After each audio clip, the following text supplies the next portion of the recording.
Olá, gente, tudo bem? Como é que vocês estão? Mais uma vez aqui, né, o professor Tiago, pronto para dar o meu melhor para a educação de vocês. Mas antes da gente começar o nosso conteúdo, vai no sininho, né? Se inscreva no canal, deixa aquele like, que isso nos ajuda a produzir mais materiais para vocês e cada vez de melhor qualidade. Mas vamos começar, né? Hoje a gente vai dar início à nossa segunda parte do capítulo, né, os reinos medievais e o fortalecimento da igreja.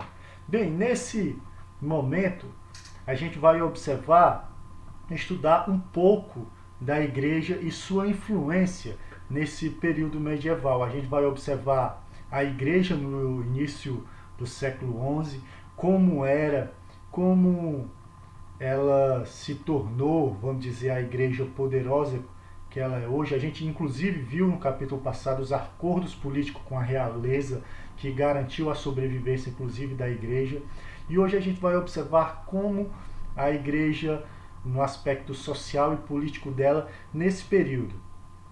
As cruzadas, vamos ver qual é o verdadeiramente como surgiu a cruzada e quais foram os motivos das cruzadas. A gente vai observar que teve o motivo da igreja, teve o motivo da nobreza e vai ter o motivo dos mercadores para que hajam a cruzada. E a gente vai também estudar sobre a Inquisição, né? Que até hoje a gente vai observar que ela é retratada em documentos, filmes, que como algo que foi para perseguir a população, né, verdadeiramente. Então a gente vai observar o que foi verdadeiramente o Tribunal do Santo Ofício ou Inquisição. Será que ela foi tão perseguidora? Será que ela foi verdadeiramente tão cruel como a gente ouve falar?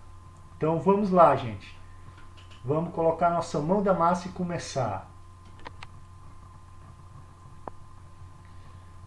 A igreja, a organização da igreja no século XI não era tão diferente do que a gente possui hoje. Se a gente for observar, ela estava organizada em província e diocese. Como é assim, por exemplo, como essas províncias e diocese, a gente hoje tem as nossas cidades. Por exemplo, aqui a Itapipoca, a sede da diocese fica aqui em Itapipoca. Então a gente vai observar que era parecido com o que a gente tem hoje. Tem a diocese, né, tem a paróquia, e aí tem as igrejas nas zonas rurais. E a gente vai observar que a igreja nesse período ela é organizada quase como hoje. E existia, dependendo lá na diocese, existia o arcebispo ou o patriarca, né? Ou de acordo com o lugar, um bispo, né? Que o termo bispo vem de bispar, vigiar. E para ajudar o bispo, né, o apóstolo, considerado apóstolo, existia o diácono, um servo, que ele acudia principalmente os doentes. E para cuidar das comunidades rurais, existia os padres, que a gente vai observar até hoje, existe o padre, ou do grego presbítero, né, que significa também ancião. Os eclesiásticos, né, que a gente pode dizer assim, os religiosos, os membros da igreja, juntamente com o patriarca de Roma, o chamado Papa, né, que a partir do século XV ele era o topo, né, da hierarquia da Igreja Católica. Também ele vai ser chamado como patriarca romano. E como até hoje, lá em Roma, na capital do ex-império romano, lá no Palácio de Latrão, que é a sede da Igreja Católica em todos os lugares, e lá fica o Papa. E também conhecido o Papa como o sucessor do apóstolo São Pedro, o discípulo a qual Cristo escolheu para que fosse edificada a igreja. A igreja, ela sempre foi voltada, né, para a vida espiritual e também para a evangelização. Só o que é que acontece? A igreja, como instituição, ela fazia parte da sociedade feudal. Então, se ela fazia parte da sociedade feudal, então ela reproduzia as características dessa sociedade. E por isso, o alto clero, né, se a gente pode dizer que o bispo, arcebispo, ele tinha status da nobreza. Então ele tinha o mesmo acesso que uma nobreza tinha, como acesso à terra e também aos bens materiais. O alto clero, ele também possuía esse acesso. E isso fez que esses acessos, né, fez com que muitos dos religiosos eles se tornassem vulneráveis à corrupção, né? E aí a gente vai observar que isso aconteceu durante esse período. A igreja nesse período ele vai ser marcado por características bastante corruptas que quase vão levar a igreja a desaparecer nesse século. A igreja, né, nesse período, ela chegou a generalizar uma grande crise. Tem uma grande crise que, nesse período, poderia até colocar em risco a sua própria existência. Por quê? A igreja tem um chamado código canônico, que são regras que os religiosos devem seguir. Mas muitas vezes o código canônico, as regras canônicas, eram deixadas de lado ou desrespeitadas. Nesse período também a gente vai observar que muitos padres eles eram casados e possuíam amantes. E também nesse período os cargos religiosos, como de bispo, alto bispo, que era o alto clero, eram vendidos à nobreza. Quer dizer que eram as chamadas, inclusive, investiduras, que a nobreza comprava um cargo religioso. E muitos desses nobres que compravam esses cargos, eles mal sabiam celebrar uma missa. E o que é que esses nobres queriam, professor? Na verdade, os nobres eles estavam interessados na riqueza e nos bens da igreja. E ele não promoveu o que a igreja queria, né, que era a evangelização, que fosse ensinada a doutrina cristã. Então eles só estavam interessados na riqueza, nas terras da igreja e nos seus bens. A gravidade da situação que a igreja vivia por corrupção, e também a gente vai observar que dentro da própria igreja vai chegar que alguns clérigos eles vão decidir promover uma mudança profunda na ética e na moral religiosa da Igreja Católica. E aí o que é que acontece? Em 1910 foi aberto um mosteiro beneditino em Cluny, né, na cidade de Borgonha, na atual França. E os monges lá beneditinos, eles começaram a fazer uma reforma radical na vida monástica dos religiosos, que ele enfatizava o poder principalmente da oração. E esses mosteiros beneditinos eles vão se espalhar por toda a Europa. E todos os monastérios eles eram subordinados à autoridade do abade de Columy, lá na França. Então todo era como o abade de Cluny, ele fosse o papa. Todos tinham que seguir as suas orientações. E por algum momento, por algum tempo nesse período, a dignidade da igreja e do papado vão ser restauradas. E em 1950, né, durante o Concílio de Latrão, o Papa Nicolau II ele vai confirmar o celibato para o padre e proibir que os bispos fossem indicados, né, sem autorização real do Papa. que a gente vai observar que nesse período, se a gente for ver, as indicações eram feitas pelo imperador, né? O Papa era escolhido por imperador e a partir de agora eles iam ser escolhidos principalmente os cardeais, pelo um colegiado de 12 cardeais que dos mais altos dignatários, né, eclesiásticos, era que escolhia o novo Papa. Agora eles não seriam escolhidos mais pelo imperador, evitando assim a corrupção que existia dentro da própria igreja e dos acordos entre a realeza e a Igreja Católica.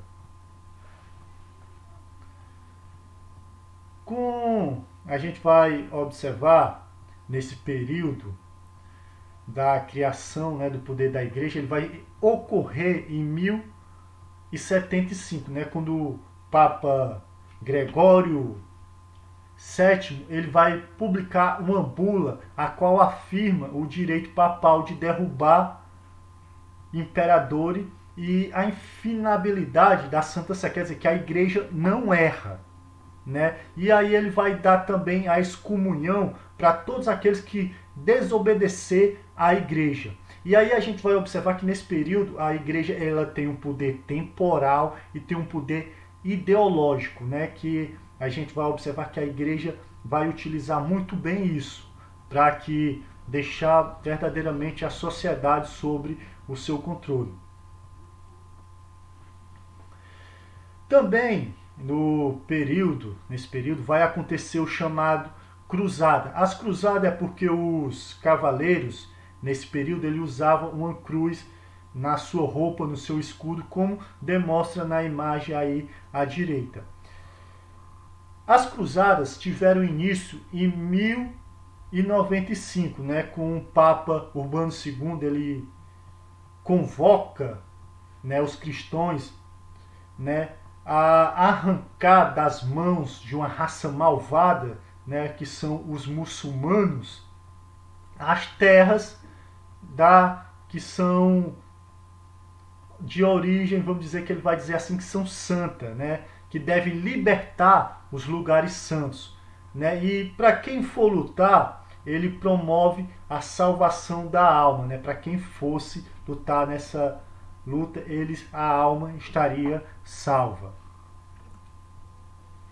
As cruzadas, gente, elas vão recuperar um pouco do prestígio perdido pela Igreja Católica, que foi abalada pela corrupção, né? Inclusive, ela vai voltar um pouco também a ter uma dignidade que depois do que aconteceu com a cisma do Oriente, né, em 1954, que a Igreja Católica se separou da Igreja hoje conhecida como Igreja Ortodoxa, né? E aí vai voltar a ter um pouco de prestígio. Só que os nobres, né, a Igreja estava querendo recuperar os seus prestígios perdidos, mas os nobres, na verdade, eles estavam interessados nas riquezas e em novas terras. E os comerciantes, eles estavam interessados verdadeiramente nos produtos que vinham, né, do Oriente. Então a gente vai observar que tanto a igreja, como os nobres, como os comerciantes queriam algo. Então as cruzadas vão fazer essa aliança entre eles. Já os camponeses, os mais pobres, eles queriam com as cruzadas encontrar a liberdade. Então todos eles tinham interesses particulares com as cruzadas. Entre o século XI e o século XIII foram organizadas 8 expedições militares, a que a gente chama de cruzadas, comandada inclusive com reis de alta nobreza. A primeira cruzada, gente, ela foi um grande contingente de cavaleiros. Porém, a gente vai observar que o número maior eram de pobres e miseráveis, né, que verdadeiramente viviam naquele período um período de pobreza muito grande. A marcha para a Terra Santa, como ficou conhecida, né, ou também ficou conhecida como a Cruzada dos Mendigos, né, porque verdadeiramente essa cruzada não chegou nem a chegar em Jerusalém, foi totalmente massacrada pelo a caminhada gigantesca, a fome, principalmente a gente vai observar que eles mal vão chegar lá, vão ser destruídas antes de chegar lá na cruzada. E muitas vezes não foi nem pela violência, não foi nem pelo conflito, mas eram as condições dessa caminhada. Aqui no mapa, se vocês estão observando, a cada seta, cada linha dessa é represente a uma cruzada. A branca foi a que a gente acabou de ver, né? A cruzada dos mendigos, que só eram de pobres e miseráveis. Aí teve 8 cruzadas. Se a gente está observando a verde, aqui, se a gente, que vinham pessoas, cavaleiros de todo canto, ó, a verde. Se a gente observar aqui, ó, da onde é que eles vinham, partiram de 2 pontos, na verdade, diferentes. A terceira, ó, de vermelho também, ó, partiram de vários lugares diferentes e se juntavam lá em Jerusalém, ó. A azul escuro, ó, cada um deles seguia um lugar diferente. Teve ao todo 8 cruzadas. Mas se a gente for observar a cruzada de 1905 a 1099, que foi composta principalmente de cavaleiros, foi a única que teve êxito e conquistou Jerusalém em 1099, né? Porém, os muçulmanos, após alguns anos sob a liderança do famoso sultão do Saladino, em 1187 ele vai reconquistar Jerusalém, né? E as cruzadas não vão alcançar depois, as outras não vão alcançar seus objetivos. A gente vai observar que a Terra Santa, definitivamente para os cristãos, não vão ser conquistada, não vai ter o seu objetivo. Porém, vai contribuir para alguns momentos. Por exemplo, o comércio vai reabrir, o comércio entre o Oriente e o Ocidente vai reconstruir, trazendo principalmente muitas riquezas para a Península Itálica, principalmente para a cidade de Veneza e Genova. E também com as cruzadas vai ter o fortalecimento da figura dos cavaleiros, né, que vão ser vistos como heróis, assim como pessoas íntegras. Os heróis vão ser figura bem importante para os cavaleiros. A Igreja Católica também nesse período, né, ela vai ter a chamada, vai consolidar, já que levou muitos séculos para a Igreja Católica chegar a uma doutrina religiosa e um credo universal, todo mundo acreditando verdadeiramente nas mesmas coisas. Só que existiam divergências sobre as questões dogmáticas, que levantavam polêmica principalmente entre os fiéis.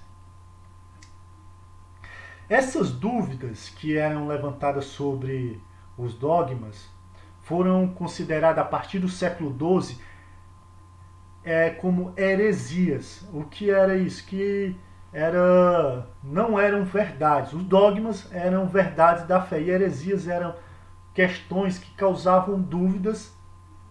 E aí, a partir de 1884, através da bula papal, os bispos eles foram determinados a excomungar pessoas consideradas heréticas, que pregavam outras coisas diferentes da igreja. E algumas autoridades também que não agissem contra ela. Quer dizer, se tinha um padre e ele não era contra aquela heresia, ele também era excomungado. Em 1233, né, o Papa Gregório IX, para combater as heresias, eles criaram o Tribunal do Santo Ofício, conhecido também como Inquisição, que tinha o objetivo de punir os considerados hereges. A Inquisição, gente, ele vai espalhar o terror na Idade Média, né? Mas ela não vai ser como algumas pessoas passam. Só que quem era condenado pela Inquisição, eles eram condenados à morte na fogueira, porque a fogueira, eles acreditavam que a pessoa a alma era purificada pelo fogo. E aí, em 1952, o Papa Inocêncio IV, para ele terem confissões, né, para obter essas confissões, eles foram obrigados, autorizados a torturar as pessoas até obter uma confissão. E aí é que chega um erro gravíssimo, porque uma pessoa que é torturada para parar com aquela dor, para parar com aquele sofrimento, a pessoa ia acabar confessando algo que não fez, né? Então a gente vai observar que isso aconteceu nesse período. Com o renascimento do comércio, gente, né? Aí é que e a centralização do poder político das mãos dos reis é que as autoridades religiosas vão ter um enfraquecimento, né? O poder temporal do Papa e aí a indignação com denúncias da população que os alto clero só tem luxos e eles são corruptos. Aí a partir e isso chegou a ser tão, vamos dizer assim, esmagador para a igreja, um período de crise que no século XV existiu 3 papas que governavam a igreja ao mesmo tempo. E aí o que é que vai acontecer? A corrupção e o luxo vai pôr em crise a igreja católica. E aí é que no século XVI vai acontecer a reforma protestante, quando vai o Martinho Lutero coloca na porta da igreja lá na Alemanha as suas 95 teses, que aí vai acontecer a reforma protestante. Muitas pessoas que eram indignadas contra o luxo e a corrupção da igreja vão se tornar protestantes nesse período. Eu espero, gente, que vocês tenham gostado do vídeo. É um vídeo bem curto, bem simples, falando um pouco sobre a história da igreja no período medieval. E a gente viu que a igreja, em certo período, ela vão ser marcada principalmente pela corrupção, né, e pelo luxo. E aí nada vai fazer pelos pobres. Muitas pessoas usufruindo, os alto clero, os padres usufruindo mal, né, do poder que foi lhe confiado e também dos bens que a igreja tinha. Mas a gente tem que saber uma coisa, né, que todas essas crises da igreja verdadeiramente foram para purificá-la. Eu acredito verdadeiramente na purificação para que a igreja se torne uma igreja santa, né? Claro que a igreja até hoje ela é santa e também é pecadora, porque todas as pessoas que estão lá, padre, bispo, arcebispo, papa, são homens. E aí, como homens, chega a errar, como nós homens também erramos. Mas que a nossa fé em Deus nunca seja abalada. Seja você cristão católico, seja você cristão evangélico. Eu acredito que crer em Deus é mais importante do que essas divergências. A gente deve crer em Deus sobre todas as coisas, né? O primeiro mandamento. Inclusive sobre os erros que alguns religiosos, seja ele padre ou pastores, vão errar. Mas a gente tem que acreditar em Deus sobre todas as coisas. Amá-lo sobre todas as coisas. Então, gente, eu quero agradecer por participar comigo mais uma vez e quero dizer, nós professores de ciências humanas, eu, o professor Tiago, o professor Paulo, a Diana e o professor Lucas, estamos utilizando agora o Google Sala de Aula. O Google Sala de Aula ele vai nos ensinar, né, a colaborar. Nós estamos colaborando entre nós para melhorar a nossa prática docente e que vocês verdadeiramente entrem lá no Google Sala de Aula. Agora ele está muito bem interessante, mais interativo. Lá nós postamos atividades, tudo organizado em disciplinas, em história, geografia, sociologia, filosofia. É muito interessante. Entrem lá conosco, participe da nossa vida lá, das nossas aulas. Vai ser bem interessante. Inclusive, eu vou gravar daqui a pouco um vídeo falando sobre o Google Sala de Aula, tá certo? Gente, eu quero agradecer a participação de vocês. Obrigado. Tchau.